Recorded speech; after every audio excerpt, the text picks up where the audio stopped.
Iran Israel जंग के बीच Trump की चेतावनी भी लगातार देखी जा रही है। ट्रंप ने ईरान से कहा कि बिना शर्त सरेंडर करो, ईरान के आसमान पर हमारा पूरा कंट्रोल है। खamenei कहां छिपा है हम जानते हैं, उस तक पहुंचना आसान है लेकिन अभी उसे नहीं मारेंगे। ये डोनाल्ड ट्रंप ने एक और धमकी दी। राष्ट्रपति ट्रंप ने मंगलवार रात अपने सोशल मीडिया प्लेटफॉर्म ट्विटर पर 3 पोस्ट किए। इसमें उन्होंने लिखा, अब ईरान के आसमान पर हमारा पूरा कंट्रोल है।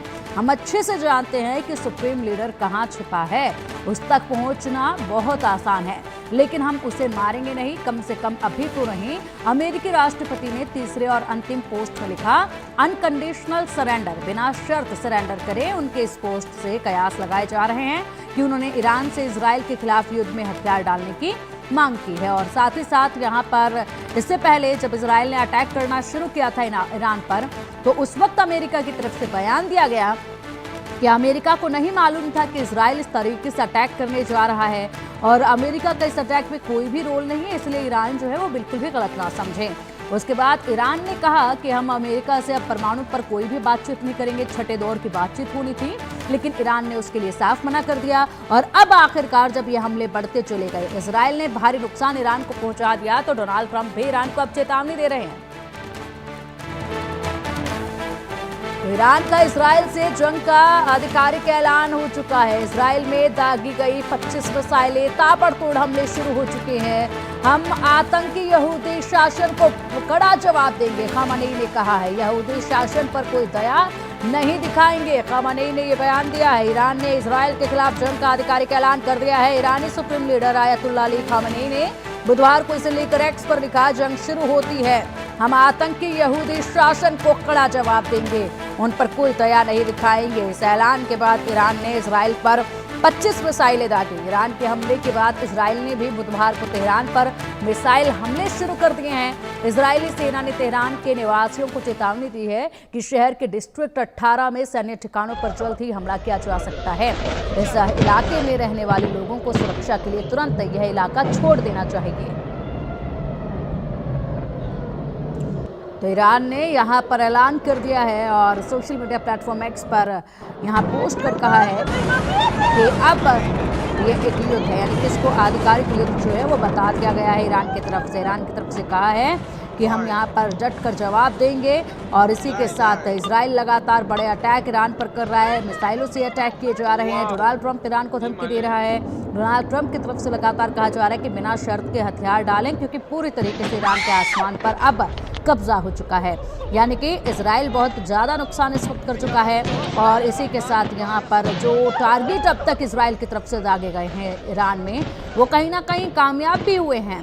जिस तरीके से एक के बाद एक टारगेटेड निशाने पर जो अटैक किया गया, वहाँ पर बड़े नुकसान लगातार ईरान को पहुँचाए गए हैं। अब ऐसे में डोनाल्ड ट्रंप भी कह रहे हैं कि उनके सुप्रीम चीफ जहाँ छिपे हैं वो भी हमें मालूम है, उस तक पहुँच पाना मुश्किल नहीं है, बहुत आसानी से पहुँच जाएंगे लेकिन उसे अभी हम नहीं मारेंगे।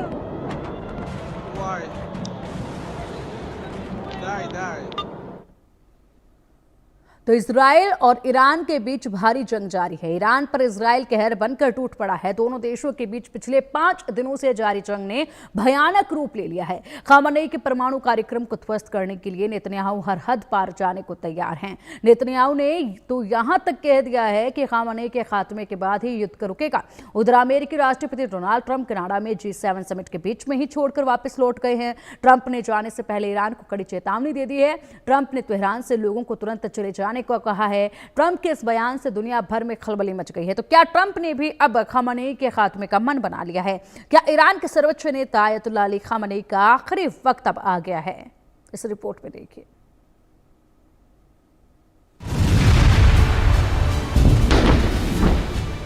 इजराइल ईरान की टक्कर, मिडिल ईस्ट में डर भयंकर।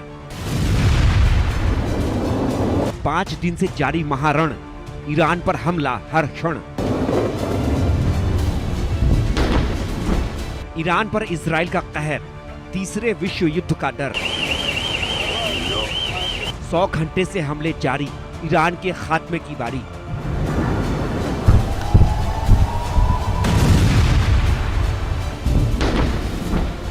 ट्रंप नेतन्याहू की कसम, खamenei का सिर कलम। इजराइल और ईरान के बीच की जंग निर्णायक स्तर पर पहुंच गई है। पिछले 5 दिनों से इजराइल ईरान पर ताबड़तोड़ हमले कर रहा है। मंगलवार यानी 17 जून को इजराइल के हवाई हमले में ईरान के deputy commander major general Ali Shadmani की मौत हो गई। सैन्य आपात कमान के हेड थे अली शादमानी। 4 दिन पहले ही अली शादमानी ने संभाला था पद। 13 जून को मेजर जनरल गुलाम अली राशिद की जगह ली थी। इजरायली हमले में मारे गए थे major general Ghulam Ali Rashid. Israel के हमलों के जवाब में ईरान भी पलटवार कर रहा है। युद्ध के 5वें दिन मंगलवार को ईरान ने तेल अवीव में भीषण हमला किया। ईरान ने इजराइल की खुफिया एजेंसी मोसाद के हेडक्वार्टर को निशाना बनाकर मिसाइल दागी। इसके अलावा इजरायली मिलिट्री से जुड़ी खुफिया एजेंसी AMAN की बिल्डिंग को भी निशाना बनाया। ईरान के हमले के बाद इजराइल में लोगों को बंकरों में छिपाना पड़ा। इजराइल में पिछले 5 दिनों में 2 दर्जन से ज्यादा लोग मारे गए हैं, जबकि ईरान में 200 से ज्यादा लोगों की मौत हो चुकी है। 16 जून को इजराइल ने ईरान की राजधानी तेहरान में नेशनल न्यूज चैनल पर भारी बमबारी की। जब तेहरान में national news channel Islamic Republic of Iran broadcasting की बिल्डिंग पर इजराइल ने बम गिराया, उस वक्त टीवी एंकर लाइव शो कर रही थी। वीडियो में देख सकते हैं कि एंकर सिर छिपाते हुए भागती है। उसके पीछे की स्क्रीन काली हो जाती है। स्टूडियो मलबा और धुएं से भर जाता है। इजराइल का आरोप है कि ईरान के सरकारी न्यूज चैनल से इजराइल के खिलाफ प्रोपेगेंडा चलाया जा रहा था। इजराइल जिस तरह से हमलावर है, उससे ईरान में दहशत है। इजराइल ने जिस तरह से चुन चुनकर ईरान के मिलिट्री शासकों और न्यूक्लियर साइंटिस्ट को खत्म किया है, उससे साफ जाहिर है कि नेतन्याहू के टारगेट पर ईरान के सर्वोच्च नेता खामेनेई भी हैं। नेतन्याहू पहले ही कह चुके हैं कि खामेनेई की हत्या के बाद ही दोनों देशों के बीच चल रहा युद्ध खत्म होगा। जानकारी के मुताबिक नेतन्याहू ने पहले ही खामेनेई को निशाने पर ले लिया था, लेकिन ट्रंप ऐसा नहीं चाहते थे। ट्रंप का मानना था कि इससे युद्ध और भड़क सकता है। हालांकि कनाडा में G7 को बीच में छोड़कर जिस तरह से ट्रंप वापस अमेरिका लौट गए हैं, उससे किसी बड़े हमले की आशंका बन गई है। ट्रंप के कनाडा से वापस लौटने से पहले तेहरान को तुरंत खाली करने की चेतावनी देना भी किसी बड़ी योजना की ओर इशारा कर रहा है। इजराइल की अपील पर भी अमेरिका अभी तक सीधे तौर पर ईरान के खिलाफ युद्ध में शामिल नहीं हुआ है।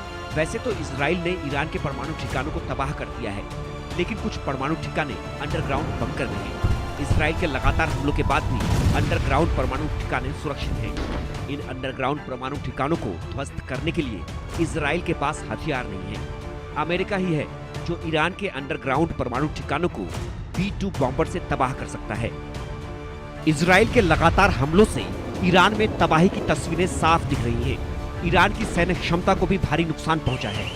नेतन्याहू ने दावा किया है कि ईरान के आधे से ज्यादा ड्रोन ध्वस्त कर दिए हैं। ईरान के परमाणु कार्यक्रम की धज्जियां उड़ा दी है।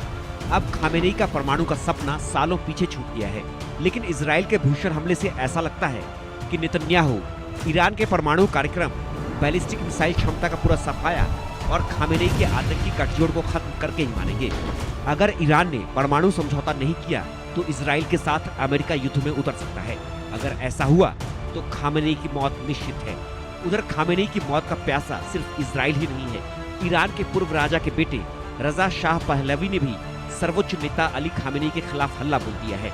रजा शाह पहलवी के पिता शाह मोहम्मद रजा पहलवी का 1979 तक ईरान पर शासन था, लेकिन इस्लामिक क्रांति के बाद मोहम्मद रजा पहलवी को देश छोड़कर जाना पड़ा था।